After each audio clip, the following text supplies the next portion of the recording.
On a Vincent Tibéri qui est bien connu ici, qui est professeur de sciences politiques à Sciences Po Bordeaux, qui est un invité régulier si je peux dire régulier, de France Inter et France Culture notamment. Il réalise des interviews téléphoniques souvent. On a ensuite Camille Bédoc qui est postdoc à l'ULB, qui pourra éventuellement corriger son statut. Qui est postdoc à l'ULB et qui va nous parler notamment de son intervention à propos des élections italiennes dans Mediapart. Et enfin, Sébastien Poulain, qui est docteur en sciences de l'information, qui est lui aussi postdoc, tu pourras aussi expliquer dans quel contexte précisément, et qui est le fondateur et animateur du blog Doctrix, dont tu vas nous parler, si tu veux, en tout cas. Alors bon, je vais être très court parce qu'on n'a pas énormément de temps. On va continuer ce qu'on a commencé depuis hier pour ceux qui ont eu le courage d'assister aux 2 jours. Donc on va continuer à parler de la médiation des sciences sociales et ses conditions en suivant les axes qui ont été tracés par Agnès tout à l'heure, c'est-à-dire 3 grandes questions, les buts, la méthode, même si là ça peut être un peu particulier, et la question de la langue. Cela dit, le fil rouge, enfin le point commun peut-être à tous les 3, c'est aussi de communiquer via des disons à destination d'un public plus large, notamment via les médias, différents types de médias, que ce soit donc la radio, la presse écrite ou les blogs. Ce qui pose des questions un peu particulières qu'on a commencé à évoquer tout à l'heure en début d'après-midi ou en fin de matinée. Et donc on va avoir l'occasion de développer un peu plus jusqu'à 16h. Alors bon, juste comme j'ai annoncé que j'allais être très court, je vais essayer de m'y tenir. Ça pose des questions un tout petit peu plus particulières. Première question, pourquoi parler dans les médias ? Il y en a, alors ça peut paraître aller de soi, mais je sais qu'il y a des collègues pour qui ça ne va pas du tout de soi. Donc bon, pourquoi ? Si vous avez des choses à dire là-dessus, ce serait intéressant. Ensuite, quelles sont les contraintes plus propres aux médias, contraintes de différents types qui varient en fonction des médias, hein, c'est pas la même chose pour la radio que pour la presse écrite. Et notamment, et c'est le 3e point, sur la langue, dont on a déjà pas mal parlé aujourd'hui, quelles sont les contraintes en termes de langue, c'est-à-dire traduire sans trahir, la question qu'Agnès a posée tout à l'heure, qui est particulièrement pertinente, je pense, pour parler à un public qui est vraiment pas du tout universitaire et donc tel qu'on peut avoir dans les médias. Voilà. Je vais m'arrêter là, simplement avant de commencer ce bouquet final de la table ronde, puisque pour faire le lien avec les contraintes dans les médias, on n'a pas énormément de temps. Donc je vais vous demander de rester relativement court, sinon vous serez coupé par une page de pub qui viendra interrompre votre temps de parole. Voilà. Alors, bonjour à tous. Donc moi je voulais profiter en fait de cet espace, comme l'a dit Hugo, pour revenir sur quelques expériences de médiation dans les médias. En fait, je ne vais pas parler seulement de Mediapart. Donc j'ai parlé dans un débat à Mediapart qui durait 1 heure, donc ça c'était très bien, très intéressant. Mais aussi, je voulais revenir sur d'autres interventions que j'avais faites qui étaient beaucoup plus contraintes, et justement sur comment est-ce qu'on gère ces formats très contraints pour essayer de dire quelque chose au moment des élections, ce qui n'est pas évident, et encore moins dans le cas italien, pour des raisons que je vais expliquer.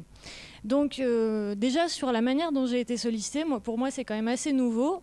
C'est toujours passé par la plateforme Les Expertes, donc une plateforme sur laquelle je m'étais inscrite un peu à ses débuts en 2015, et qui en fait se trouve être utilisée de manière assez régulière par les journalistes pour solliciter des gens pour intervenir, mais pas forcément des gens qu'ils connaissent. Donc c'est un peu, ah ben, machin va être très bien pour... Enfin voilà, on l'appelle et on verra. Et donc moi j'ai été amenée à intervenir sur différents formats, donc la presse gratuite, type 20 minutes, et aussi les sites web en fait, des radios qui font des articles, la radio, donc ça c'est peut-être le plus difficile, et un tout petit peu la télé, donc là c'est particulier aussi, des choses comme France 24, parce qu'en fait on ne va pas dans leur studio, on fait ça par Skype. Donc déjà, je voulais revenir sur 2 points, moi, en fait, justement sur les contraintes particulières qui sont posées par chaque type d'intervention, et ensuite sur la difficulté qui est vraiment propre à la question de l'élection, c'est-à-dire combiner ce que nous, on sait faire, a priori, l'analyse, avec ce que veulent les journalistes, qui est de la prospective, que ça, on ne sait pas faire. Donc, voilà les 2 points de mon intervention. Donc déjà, sur les modalités d'intervention, elles sont très différentes selon les cas et plus ou moins faciles à gérer. Donc, quand un journaliste de la presse écrite appelle, ou un journaliste web, peu importe, appelle, là, généralement, ça se passe en fait toujours de manière très non préparée. Est-ce que vous avez du temps là maintenant ? Et on discute pendant une quinzaine de minutes où il nous pose une série de questions. Donc là, c'est vraiment du tac au tac parce qu'en fait, on n'a pas le temps de préparer les interventions avant. Et donc là, le but, généralement, c'est d'espérer qu'il va reprendre les éléments factuels qu'on donne et pas des espèces de phrases choc ou métaphores un peu plus ou moins réussies qu'on fait pour prendre un exemple. Et généralement, c'est pas toujours gagné que ça soit pas les phrases un peu pourries qui soient reprises. Donc, et aussi de faire évoluer l'angle, par exemple. Donc, juste un exemple rapide, on m'avait pas mal appelé sur Berlusconi revient, mais comment c'est possible, voilà, et donc d'essayer d'expliquer, de remettre en contexte la droite italienne, etc. Donc ça, c'est pas toujours facile. Ensuite, donc la radio, c'est vraiment encore plus compliqué parce que là, généralement, on est appelé des fois très tôt le matin. Voilà. Ça, c'est compliqué. Et donc, ils disent, bam, à 6h15, soyez à côté de votre téléphone et il faut en fait faire une intervention. Donc, généralement, on entend ce qui se passe en fait dans la radio, enfin la vraie radio en direct. Et il faut faire une intervention très courte de quelques minutes. Et donc, là, en fait, la vraie contrainte, c'est maîtriser sa voix, maîtriser ce qu'on va dire, au-delà du fait de maîtriser le fond. Donc, c'est quand même un exercice difficile, qui se pose exactement de la même manière quand on doit faire une intervention courte pour une chaîne de télévision type France 24, où là en plus on a le stress de devoir surveiller sa posture, sa tête, de ne pas devenir rouge, enfin moi c'est mon problème, donc je deviens rouge, et en même temps on est chez soi et on a peur que Skype ne marche pas. Donc en fait, si je reviens sur ces éléments-là, c'est que ça rend en fait d'autant plus difficile l'intervention parce qu'on a tous ces petits aspects techniques qu'on a en tête qui sont pas toujours évidents à gérer. Et du coup, pour contraster ça avec Mediapart, donc Mediapart c'était un débat d'1 heure avec 2 journalistes et un spécialiste de l'Italie. Bah là, du coup, en fait, c'est beaucoup plus facile parce qu'on est dans un format qu'on connaît beaucoup mieux, en fait. C'est-à-dire, on a une question, on a du temps pour y répondre, on peut revenir sur nos interventions, rajouter des faits. Il y avait un médiateur qui était... Le journaliste, en fait, était lui-même de formation académique, donc c'est beaucoup plus facile. Ça ressemble beaucoup plus à ce qu'on a l'habitude de faire, par exemple, en congrès, quand on réagit à des questions. Donc ça, c'est le premier point. Et ensuite, je voulais revenir sur un deuxième point rapidement, c'est qu'en fait, le commentaire électoral, ça pose 2 problèmes particuliers par rapport à d'autres sujets. C'est que, on est amené en fait à réagir sur des événements sur lesquels on n'a absolument pas de recul en réalité. Donc c'est pas du tout la même chose que d'intervenir, par exemple, je sais pas, sur une politique publique sur laquelle on peut avoir une connaissance longue. Donc typiquement, c'est le lendemain, des fois le soir même, ou quelques jours après une élection, qui souvent c'est pas forcément décanté, encore pire dans le cas italien. Enfin là, commenter l'élection italienne de mars 2018, c'était pas évident pour ça. Et le deuxième problème, c'est qu'il y a un vrai décalage en fait entre ce que nous on fait, ce qu'on voudrait faire, donc de l'analyse, et ce que veulent les journalistes qui sont vraiment de la prospective sur des questions sur lesquelles typiquement on n'a aucune réponse. Donc pour prendre l'exemple toujours italien, c'était donc, il faut imaginer, on n'a pas vraiment de sondages encore qui sont sortis, les sorties des urnes, on a quelques stats descriptives, on peut aller regarder un peu les cartes, lire ce qui s'est passé sur la Repubblica, etc., sur les grands sites, et après des journalistes appellent et disent, bon bah alors, avec qui va se former le gouvernement ? Qu'est-ce qui va se passer pour le mouvement 5 étoiles ? Qui va être le leader de la coalition ? Comment vont réagir les marchés ? Enfin, en gros, des questions prospectives auxquelles, on n'a pas de réponse et parfois on n'a pas de compétences. Enfin, moi, par exemple, je ne peux pas dire comment vont réagir les marchés économiques, évidemment, puisque je n'en sais rien du tout. Donc là, en fait, le problème, c'est vraiment, justement, d'amener face à ces deux problèmes-là, d'avoir pas beaucoup de recul et d'avoir des questions prospectives, d'amener vers l'analyse, donc d'essayer au maximum dans les interventions dans les médias, de ramener en fait de l'histoire, du contexte, expliquer le contexte italien, ramener de l'histoire électorale, ramener des faits, essayer de ramener des chiffres, et en fait essayer au moins de faire une comparaison dans le temps, ou une comparaison si possible avec d'autres pays, pour aussi éviter en fait un écueil qui est un peu typique, je pense, par rapport aux élections, c'est l'impression pour les journalistes toujours que tout est tout le temps nouveau.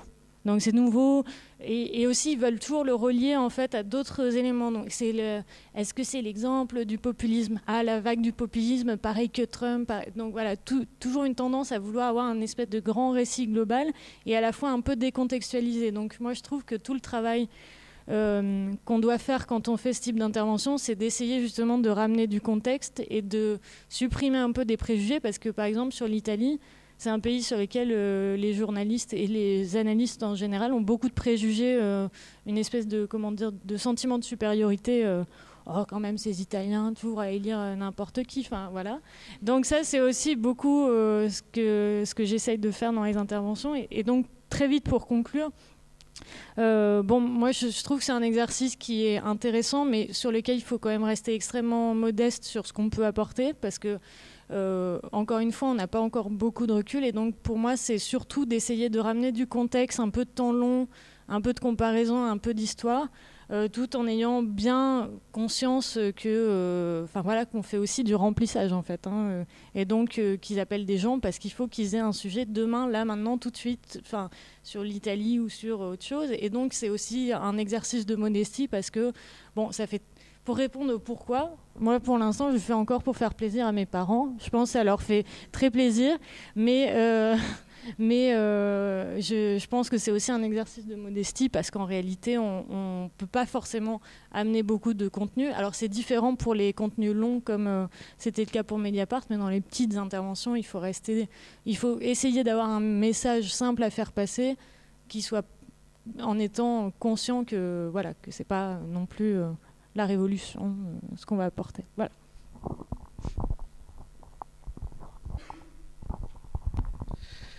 Donc bonjour, je vais commencer juste par l'exemple terrible du journaliste qui nous prend quand même un petit peu pour des buses.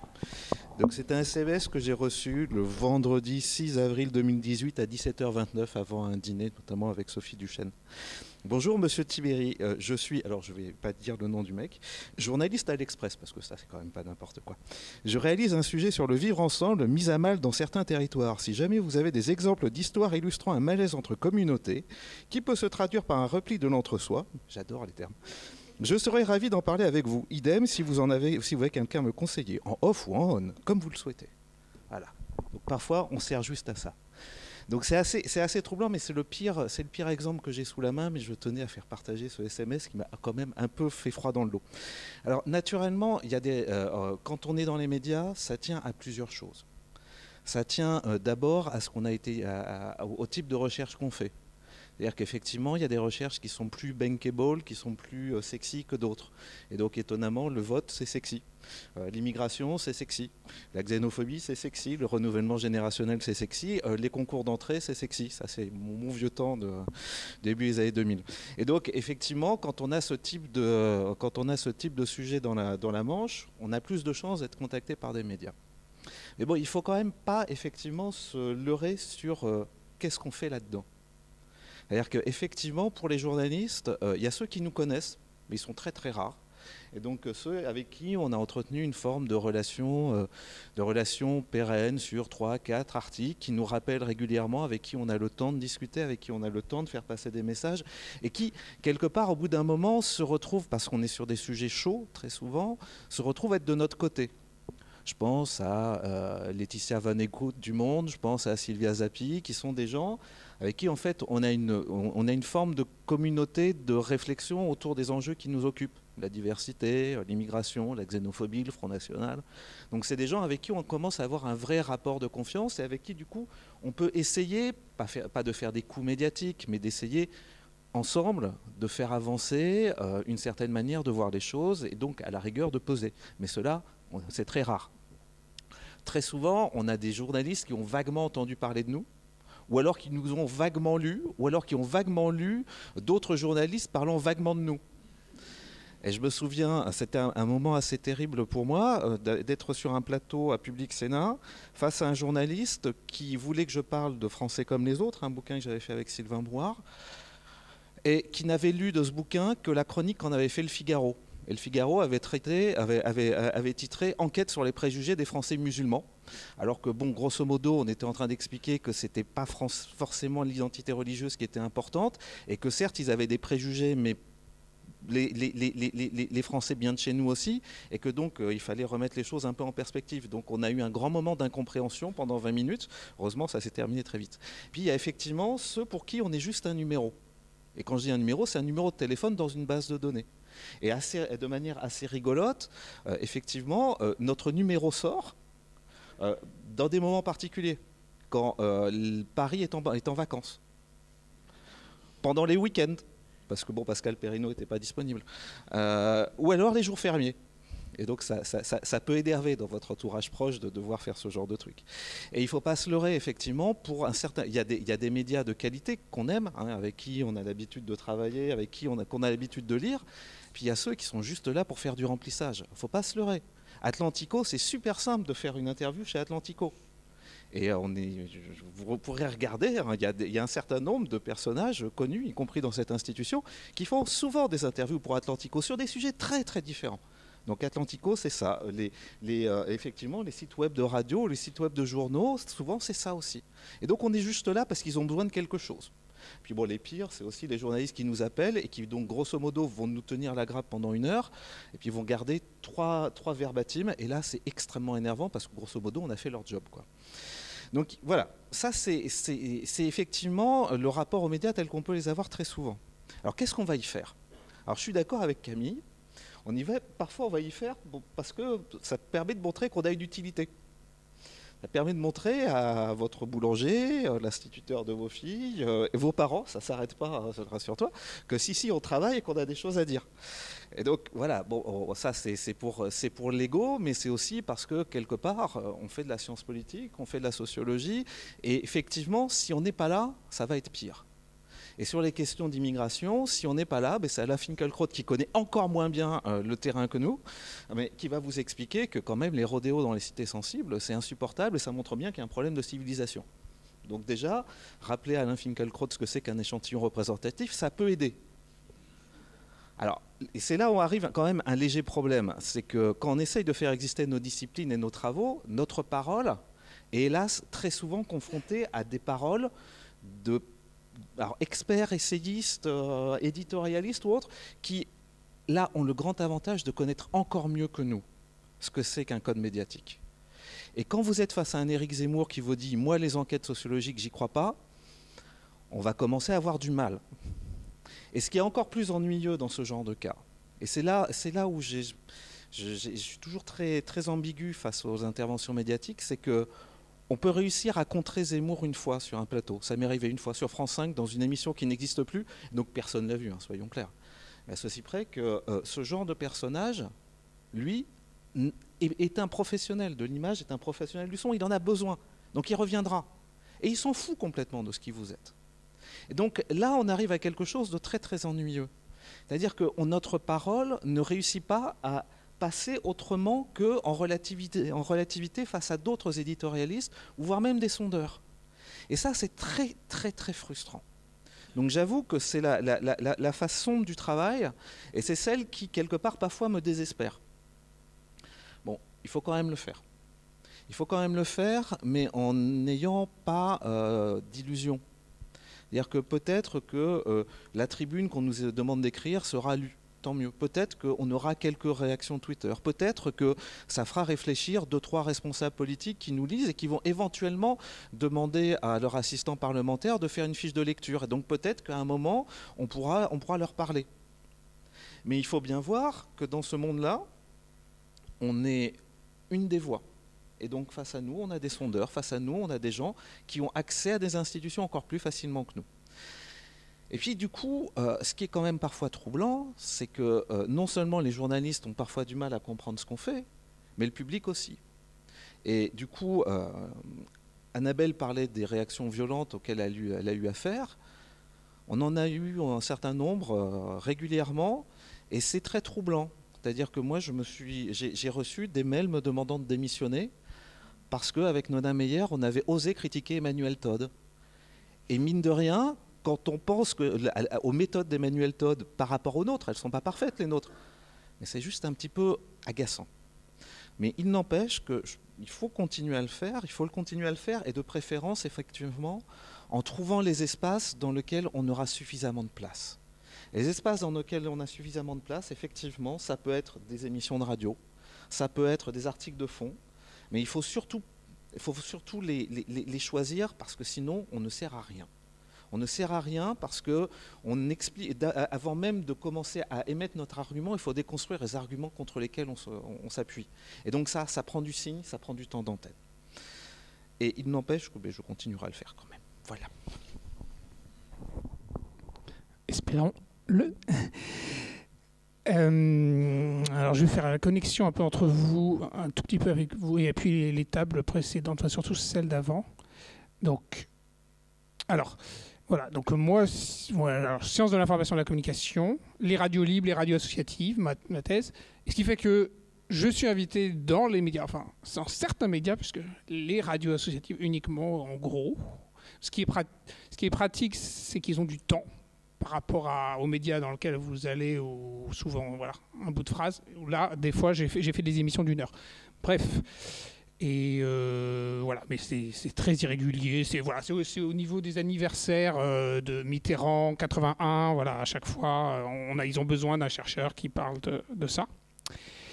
Mais voilà, surtout aujourd'hui, je me suis impliqué dans la valorisation du doctorat, enfin des doctorants, des docteurs, avec un rapport sur les compétences, une association qui s'appelle l'Humanitude, qui fait le lien entre académique et non académique, sciences humaines et sociales. Un blog dont vous parliez, donc Doctrix, valorisation aussi socio-éco-politique. Je faisais beaucoup d'interviews, malheureusement je ne peux plus trop en faire maintenant, j'ai plus le temps. Mais si vous voulez faire une petite tribune, un petit article, voilà, petite pub, séance de pub. Je suis dans la com, désolé, il va y avoir beaucoup de com. Oui. J'ai commencé par la science politique en fait. J'étais à CRPH, j'étais avec Yves d'ailleurs. Oui, donc je continue. Oui, donc j'ai participé à un salon d'emploi des docteurs, mais alors c'est très sciences dures, mais bon, ils essayent aussi d'avoir un peu des sciences humaines et sociales. Et j'ai voulu avoir une approche plus globale des doctorants et des docteurs pour les aider à s'insérer dans la société. Comme vous savez, il n'y aura pas des postes pour tout le monde quand vous faites une thèse. Moi, j'ai fait le CNU, tout ça, mais voilà, c'est difficile. Enfin, surtout moi, sur la radio, qui est le média, bon, tout le monde s'en fout. Et c'est un vieux média qui, voilà, aujourd'hui, il y a le numérique, donc voilà, quoi, ça ne sert pas à grand-chose. Quand j'ai candidaté pour une des universités dans lesquelles j'enseigne, Paris 8, il y a quelqu'un qui m'a dit que la radio, ça faisait pas partie de l'audiovisuel, et donc ça répondait pas au poste. Bon, c'était pas la seule critique, hein, évidemment. Vous savez qu'il y a plusieurs arguments quand vous répondez à l'université. Enfin, il y a plusieurs arguments. Il n'y avait pas que celui-là, mais celui-là m'a fait mal, j'avoue. Bref. Et donc, DocDor, maison du doctorat, porte du doctorat. Et ce qui fait que j'ai diffusé l'information grâce à EducPro d'ailleurs, parce que Doctrix appartient à EducPro. Ça permet de diffuser largement dans l'enseignement, mais aussi sur les listes de sciences politiques, je pense que vous connaissez, enfin la liste. Enfin non, il y en a d'autres.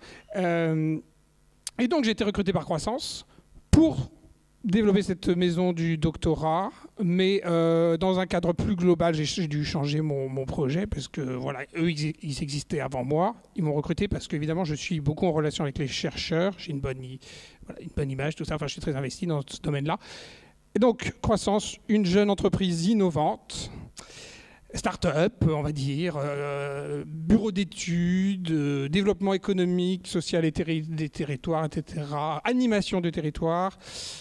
Voilà, avec des liens avec la recherche, avec des laboratoires, des choses comme ça, vraiment très intéressantes, passionnantes. Un collectif Smart Citizen, voilà, où on se met en relation avec des chercheurs, plein de choses. Et voilà, il y a un lien beaucoup, il y a beaucoup de liens avec la science politique, les politiques publiques, on va dire, hein, puisque le président a fait Sciences Po Paris d'ailleurs, et puis il a été consultant en politique publique. Et donc voilà, donc on veut faire de la participation avec tous les différents acteurs du territoire, donc les citoyens, les associations, les scientifiques, donc nous, les entreprises aussi, les associations. Par rapport à la difficulté, aujourd'hui, c'est de faire participer les gens. Vous savez, tout ça, vous connaissez toutes ces études sur la démocratie participative, tout ça. Et nous, donc en plus de ça, c'est aussi non seulement que les gens puissent s'exprimer, mais aussi qu'il y ait de l'animation socio-économique. Et voilà, alors médiateur. Alors, mais nous, c'est aussi acteur. Donc d'où le concept de médiacteur. Où il s'agit de faire en sorte que même les doctorants ou les docteurs soient aussi acteurs du territoire, pas uniquement à présenter leurs recherches, mais aussi éventuellement à, je sais pas, développer des projets, créer une association, créer une start-up, peu importe. Donc on développe des outils pour intéresser justement. Justement, on parlait d'un serious game tout à l'heure, je trouvais ça génial, et on nous a demandé de créer un serious game aussi. On m'a demandé d'ailleurs de créer un serious game. Donc je l'ai appelé Cité au Doc Challenge. Mais il n'est pas encore développé. Hein, c'était juste une idée, malheureusement. Mais peut-être qu'un jour, si on trouve un financement, il existera. Mais je ne le présente pas plus parce que c'est. Voilà. Alors, différents types de médiation. Je voulais parler de différents types de médiation. Alors, parce que on est en contact avec différents types d'acteurs. On est en contact avec des entreprises, on est en contact avec l'État, parce qu'on est financé par le crédit d'impôt recherche, le fameux 3 milliards. Nous, ce n'est pas les 3 milliards, mais on est quand même financé par ça. Donc on est vraiment une entreprise de sciences humaines et sociales, en gros. Et donc on a deux docteurs, vraiment recrutés, CDI, grâce à ça, mais aussi on travaille avec d'autres chercheurs. Donc ça, faut le justifier à chaque fois. Crédit d'impôt, il y a quand même, alors nous on va pas déposer de brevet, quoi, mais faut quand même, on est aidé par un cabinet de conseil en crédit d'impôt recherche qui nous permet, d'expliquer en quoi on apporte quelque chose, en quoi on fait de la recherche. Alors dans Croissance, on a une approche de la recherche beaucoup plus large que la recherche que vous connaissez. C'est-à-dire, créer des concepts nouveaux, des choses comme ça, c'est considéré comme de la recherche. Des fois, on fait des blagues. Ah, tu vas chercher une baguette, tu vas faire de la recherche. Bon. Non, ça ne va pas jusque-là, mais, mais des fois, faut avoir une... Quand on est en entreprise, c'est plus... Alors, ça dépend où, mais en tout cas, là, il faut avoir une ouverture d'esprit et il faut...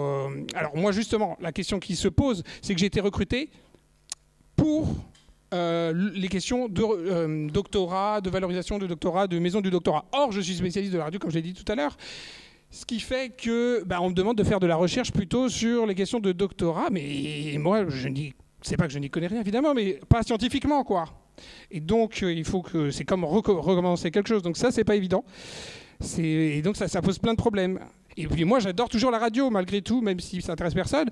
Et je continue à faire de la recherche à la radio. Mais je la fais le soir, et en fait, plutôt le week-end. Donc, voilà.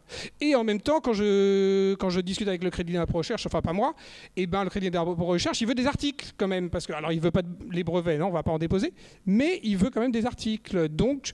je donne mes articles de recherche sur la radio. Parce que pour l'instant, je n'ai pas d'articles scientifiques sur le doctorat. Et donc voilà, c'est des questions qui se posent et qui vont jusqu'à... Je n'ai pas parlé de tout, mais qui vont jusqu'à là. Voilà. Colloque sur la radio en Italie. Et nous, on est une entreprise française qui fait de l'animation des territoires et notamment sur des villes universitaires, puisqu'on veut faire des lieux où il y aurait des universitaires qui dormiraient. Et alors donc je sors de la France et je travaille en plus c'est un colloque sur la radio, sur les radios libres italiennes qui ont eu un rôle important. Et je visite Rome évidemment parce que c'est sur le chemin, parce que Viterbe c'est bon bref. Et ce qui fait que là, voilà, ça aboutit à des voilà, une petite difficulté. Est-ce que c'était un jour de congé finalement, ou est-ce que c'était un jour de travail, voilà. Et donc, voilà, il y a un aspect un peu schizophrénique, mais voilà. Mais bon, globalement, j'arrive aussi à parler de médiatisation, par exemple, des chercheurs ou des choses comme ça, ou même la médiation. Voilà, les choses me passionnent, donc j'arrive à faire des liens. Et puis, mais c'est vrai qu'on me demande, du fait que je sois issu des sciences de l'information et de la communication, on me demande beaucoup de faire de la com, donc les réseaux sociaux, créer une radio, créer une télévision, des choses comme ça. Et donc voilà, donc il y a donc ça fait partie des petites difficultés. Alors j'espère que... Alors peut-être les pleurs et les joies. Donc globalement beaucoup de joie. Hein. Mais voilà... Non, il y a des petits pleurs quand même. Donc non, la joie, c'est le fait, c'est des choses quand même passionnantes, c'est des choses très innovantes, je trouve, avec des gens très sympas. Et les pleurs peut-être quand même... pas le temps pour faire mes recherches classiques. Oui, oui. 3 minutes. Même moins. Et donc utiliser... Alors, donc voilà, très passionnant. Les pleurs, pour finir par Ah non, c'est pas bien de finir par les problèmes. Bref. Pas trop de temps donc pour faire la radio, pour étudier la radio, là. Et pas beaucoup... Et donc l'éloignement de mon sujet de thèse. Et puis le fait d'être un peu... utilisé, voilà, des fois on est un peu, pas du brain, enfin il y a le greenwashing, il y a un peu une dimension brainwashing, voilà, allez, on a recruté des docteurs, mais c'est bon, on est scientifique maintenant, enfin voilà, des choses comme ça, mais bon, mais voilà, on est vraiment voilà, je suis dans une entreprise qui est vraiment très passionnante, donc ça va, et je ne dirai jamais des choses qui vont contre la vérité scientifique ou des choses comme ça, donc mais voilà, il y a quand même des aspects un peu marketing qui fait que marketing de la science, voilà, des petites tensions. Bon, je m'arrête, merci. Merci à tous les trois. Alors, il nous reste quelques minutes pour poser des questions, ok. Après, on aura une pause café, mais on pourra peut-être rogner un tout petit peu sur la pause café. C'est beaucoup trop tard pour boire du café, hein, vous ne dormirez pas si vous en buvez maintenant. Donc on va commencer par les questions. Qui avait des questions? Non, voilà. Non, ça l'est.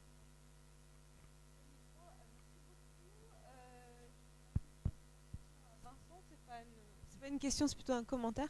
À quand l'article dans Sociologie ou dans Genèse ou dans la RFSP, je ne sais pas, sur les chercheurs et les médias?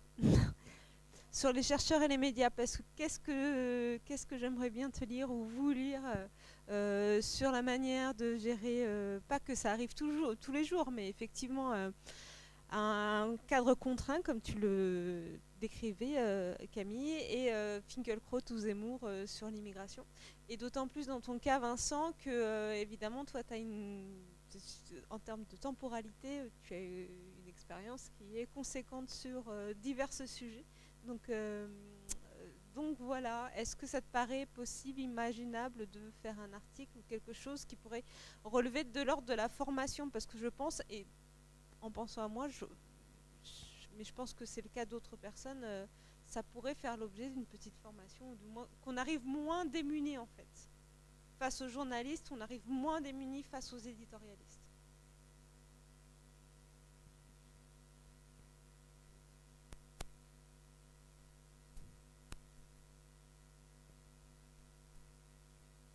Merci pour vos interventions. Ma question reprend un peu celle-ci. En fait, comment vous réagissez d'une part quand on vous pose une question pour laquelle vous n'avez pas les compétences ou les connaissances pour répondre? Moi, ça m'est arrivé, je me suis sentie toute bête et j'ai dit je ne peux pas vous répondre, je n'ai pas fait d'études là-dessus, je n'ai pas les éléments, donc voilà, je suis restée là. Donc, première chose. Et d'autre part, comment vous réagissez quand vous, suite à une interview avec un journaliste, vous découvrez après l'article dans le journal, et en fait, il y a effectivement plusieurs choses qui ne sont pas celles que vous avez dites ou que vous avez voulu dire. Pour pas dire qu'il y a carrément des erreurs, mais là, il n'y a pas forcément le droit de réponse. Et du coup, comment faire est-ce qu'on a une possibilité de réponse ou pas dans ce cas-là?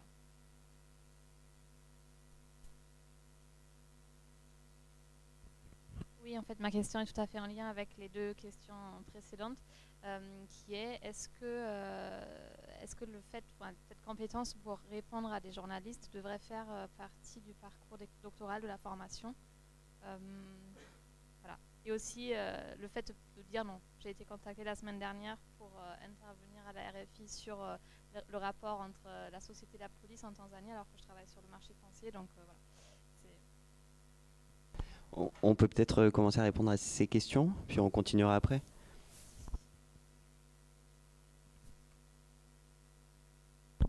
Oui, sur les questions pour savoir s'il y a besoin d'être formé, je n'ai pas de réponse définitive, mais ce qui est sûr, c'est que peut-être quand même que oui, parce que ce qui est certain, c'est que c'est un exercice qui est quand même complètement différent de l'exercice académique.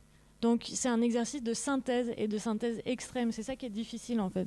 Et en plus, c'est un exercice encore une fois, de tac au tac, parce que en tout cas, moi, dans la mesure où je suis un peu un bouche-trou qu'ils appellent comme ça, clairement, je ne vais pas avoir les questions à l'avance, les thèmes à l'avance, et donc dans ce cas, c'est vraiment aussi d'être réactif. Et pour répondre à la question sur quand on ne sait pas, moi, quand je ne sais pas, je dis que je ne sais pas en fait, parce que je n'ai pas envie de raconter. Donc je dis non, ça c'est une question qu'il faut poser à un économiste ou qu'il faut poser à un spécialiste. Mais donc je ne sais pas si ce serait utile d'être formé pendant le doctorat, mais ce qui est sûr, c'est que quand on commence à le faire, on se rend compte qu'on est assez démuni et qu'en tout cas, c'est un exercice avec lequel on n'est pas du tout familier. Alors moi, je n'ai pas du tout l'expérience de Vincent sur les éditorialistes, tout ça. Et ça, je pense que c'est encore un autre exercice d'être face à des gens qui sont des spécialistes de ça. Mais ce qui est sûr, c'est qu'en tout cas, c'est un exercice différent. Donc est-ce que c'est suffisamment important pour nécessiter une formation? Je n'ai pas de réponse définitive.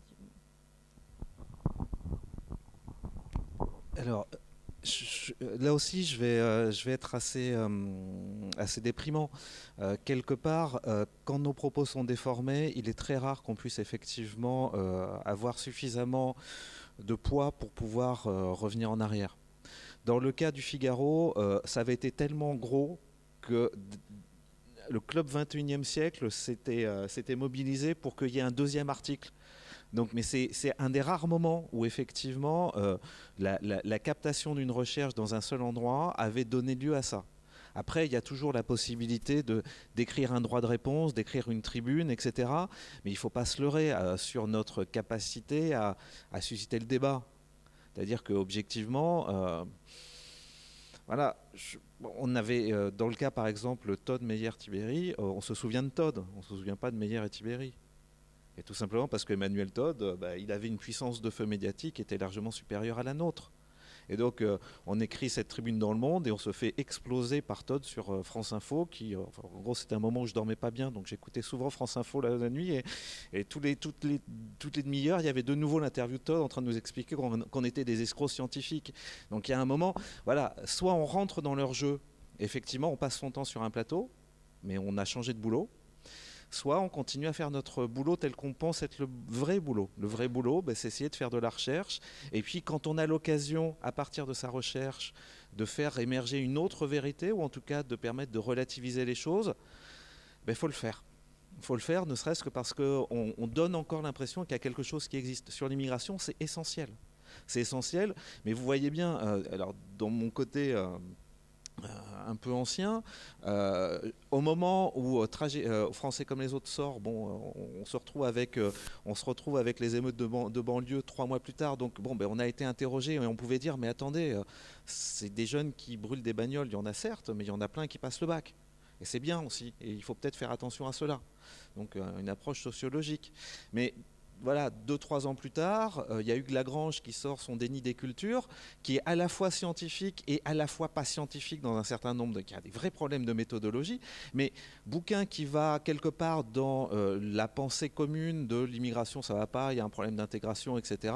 Donc Lagrange, ça explose, et au même moment, on sort les premiers résultats de l'enquête Théo, il y a une trentaine de chercheurs qui font un petit truc qui pourtant était vachement bien foutu, c'était en couleur, disponible gratuitement, tout ça. Non. Et je peux vous citer, sur l'immigration, c'est souvent ça. C'est-à-dire qu'il y a des bouquins positifs qui sortent. Je pense à celui de Vincent Gesser et Françoise Lorcery sur les musulmans à Marseille. Et puis dans le même temps, il y a Keppel qui sort sur les banlieues de l'islam. Et la puissance médiatique de Keppel est largement supérieure à sa puissance scientifique, mais du coup, ça lui permet quand même d'être beaucoup plus présent. Donc, objectivement, c'est un combat au quotidien. Donc, il n'y a pas de solution, si ce n'est qu'est-ce qu'on essaye, nous, de faire passer.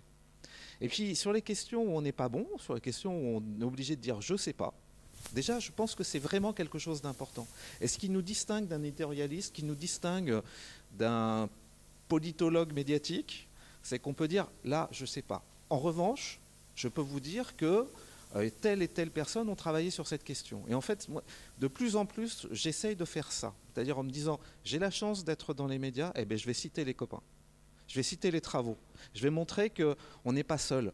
Je vais montrer qu'il y a quand même un nombre d'auteurs important. Et alors, je ne sais pas si ça marche, parce qu'au final, on me dit, ça fait un peu name dropping ton truc. Bah ouais, mais bon, si t'es Engelhardt, quand même, je vais pas m'approprier son boulot, c'est normal. Ouais, vous voyez, ce genre de choses, je pense que c'est important. Et alors, le vadémécum, l'article, etc., ça se fait pas seul.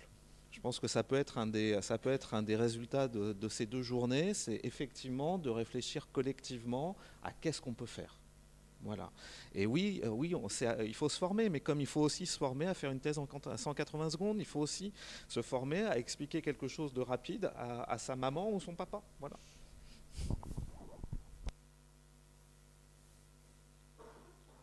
Du coup, moi, je veux bien poser une question.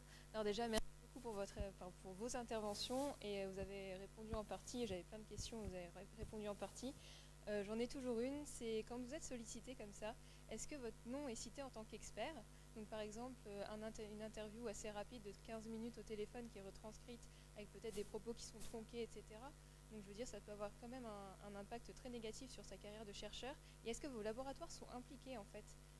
Est-ce que vous êtes cité en tant que chercheur mais rattaché à un laboratoire, ou en tant que chercheur en tant que personne?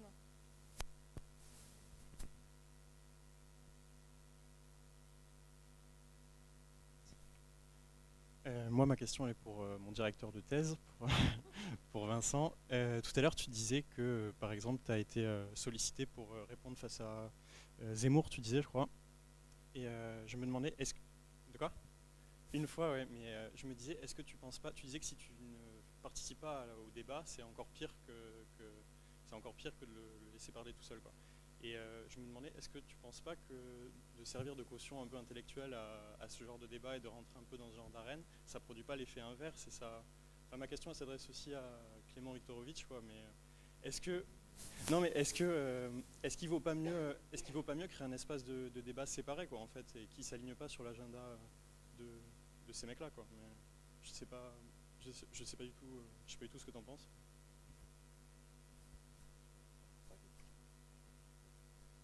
Moi, je suis un peu sur la même ligne de questionnement aussi, notamment sur le fait qu'à un moment donné, on est mis en situation de devoir répondre à des questions qui peuvent être politiques.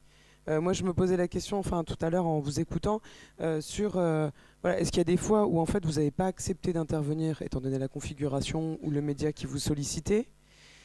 Comment aussi, collectivement, comment on se prépare aussi à ça, parce que c'est vrai qu'en fait la plupart du temps on est seul et on ne sait pas quand on doit répondre. Enfin, moi je suis resté avec un coup de fil de RTL pour aller parler de la réforme de la sécurité sociale, où je ne savais pas du tout quels étaient les autres intervenants. J'étais morte de trouille de me retrouver face à Wauquiez ou je ne sais quoi, et pas du tout préparée non plus sur des questions politiques, des représentations sociales, où en fait je me disais, comment je garde ma posture de chercheur dans cette configuration-là.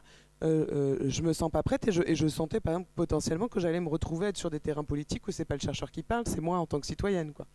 Et ça, moi je trouve que c'est un exercice qui est vraiment hyper difficile, et pour le coup moi j'abonde plutôt dans l'idée de prévoir des formations au sein du labo pour aussi être préparé à ce genre de configuration. Parce que je trouve ça difficile d'être à la fois reconnu sur un sujet, et à la fois il y a des sujets comme les questions d'immigration, de protection sociale, il y a plein de sujets qui sont très très polémiques, où c'est difficile de garder une position quand on a des questions en face qui sont très politiques, ou des acteurs imposants, habitués à ce genre d'interaction, quoi.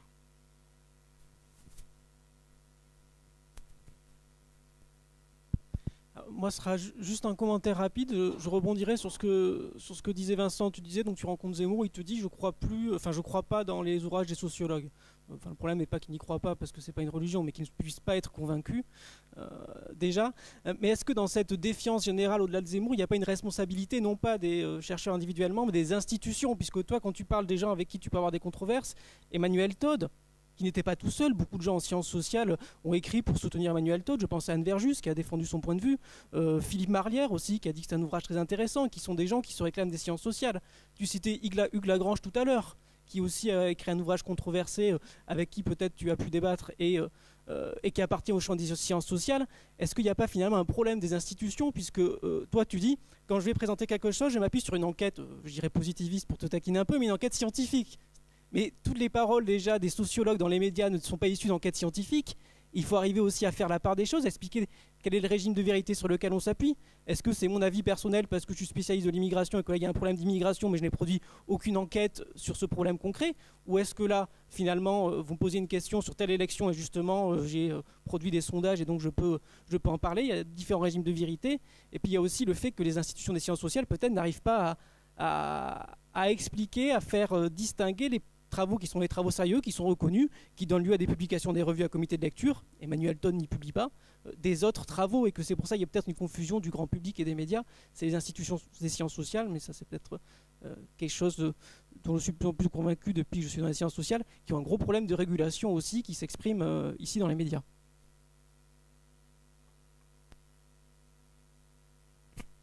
Oui, alors ça poursuit le commentaire de Clément, c'est-à-dire qu'il y a vraiment une tension dans les prises de parole médiatiques entre d'un côté un exercice ou un impératif de légitimation de la parole scientifique, et en particulier pour les sciences sociales où à chaque fois systématiquement elle est toujours incertaine, toujours mise en doute, etc.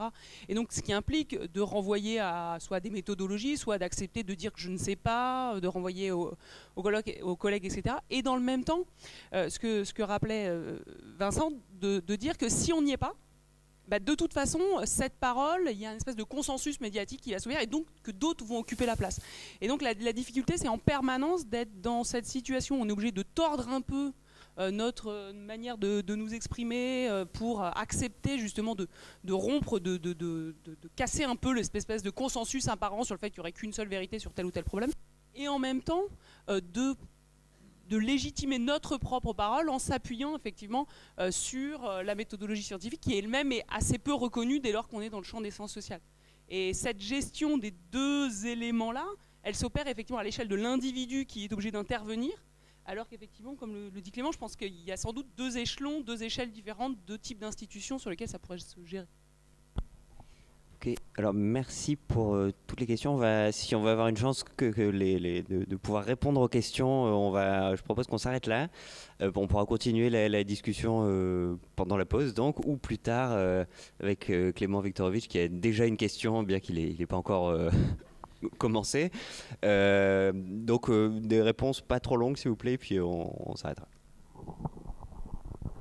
Je voulais revenir d'abord sur comment est-ce qu'on nous cite. Donc moi, à chaque fois que ça m'est arrivé de faire ces interventions, c'était en disant post-doctorante à l'université de Bruxelles, mais des fois on se rend compte qu'ils ne sont pas vérifiés et qu'ils nous donnent un titre qu'on aimerait bien avoir, mais qu'on n'a pas, professeur à Sciences Po Bordeaux. Donc ça, j'étais assez embêtée, je dois dire, mais bon, c'était sympa, mais du coup, c'était pas le cas.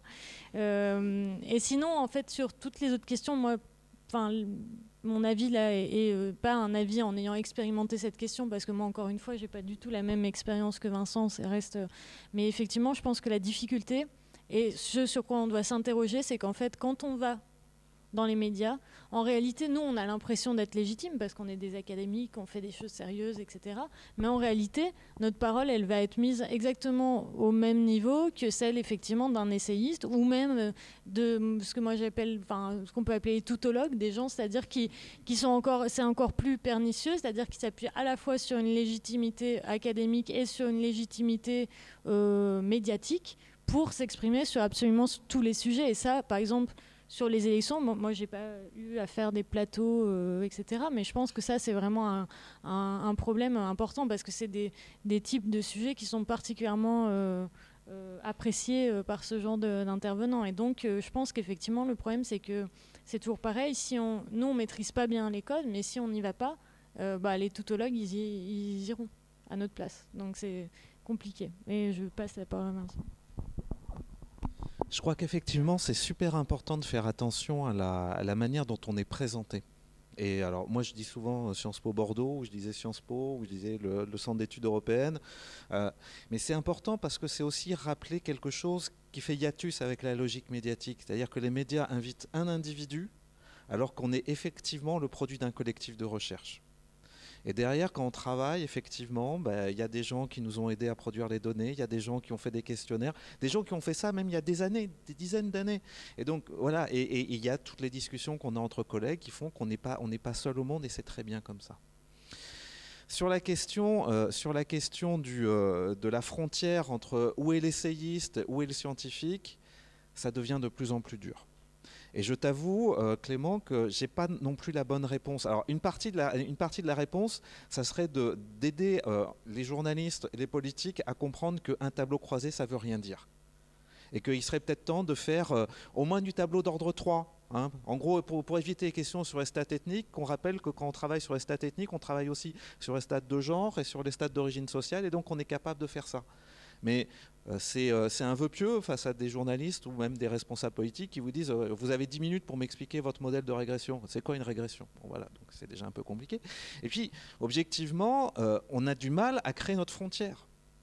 On a du mal à créer notre frontière parce qu'on va se dire un bouquin qui est publié dans une revue ou qui est publié dans un éditeur scientifique, c'est nécessairement scientifique.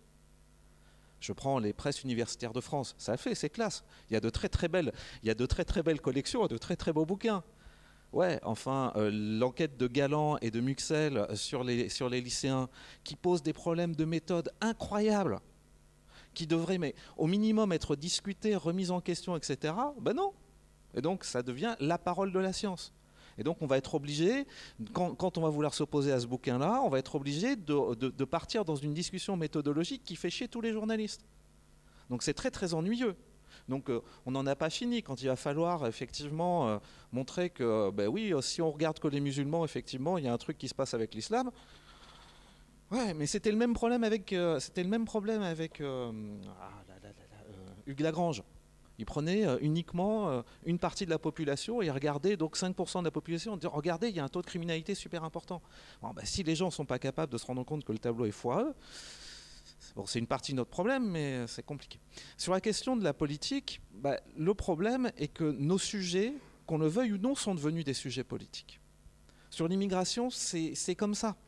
C'est-à-dire que comme on se retrouve face à des performances du style l'immigration c'est un problème, le modèle d'intégration ne fonctionne pas, etc. Dès lors que nos enquêtes montrent l'inverse, on rentre dans une querelle politique. Et quand on rentre dans une querelle politique, il faut le savoir. Il faut juste être prêt à se dire oui, on va se prêter avec vos pièces et ça va être super dur et on va peut-être s'en prendre plein la gueule, mais au moins on l'aura fait. Je me souviens de moments où vous aviez d'excellents sociologues qui travaillaient sur la question du foulard, qui travaillaient sur la question de la burqa, qui essayaient de remettre en avant le fait que c'est peut-être un peu plus compliqué que simplement l'imposition par les pères, les frères, etc. Et ils se faisaient exploser par Jean-François Copé, qui est un grand spécialiste de l'islam et de l'immigration. Voilà, mais bon, il faut quand même y aller. Au minimum, on permet à des gens qui, sinon ne sont pas écoutés, d'au moins se dire, il y a quand même quelqu'un qui nous prend en compte. Voilà, on parle peut-être pas pour gagner, mais on parle au moins pour que certains groupes soient entendus, ou en tout cas se sentent un peu mieux représentés. Voilà. Alors je dis pas qu'à la fin on réussit, mais bon, on essaye, quoi. Juste pour ajouter qu'il y a quand même parfois des journalistes qui disent vous êtes professeur, monsieur, en tant que professeur. Il y a quand même parfois une confiance, une proximité avec la vérité qui est plus importante quand même avec les chercheurs. Quand on dit vous êtes chercheur, vous êtes professeur à Sciences Po, que pensez-vous de cette question? Et donc il y a quand même des fois proximité. Mais bon, c'est vrai que face à des acteurs très puissants, habitués, qui ont une capacité symbolique, etc., c'est difficile de s'exprimer et de ne pas se faire écraser et de... Voilà, les médias n'aiment n'aiment pas la complexité, n'ont pas le temps pour la complexité, etc. Et donc,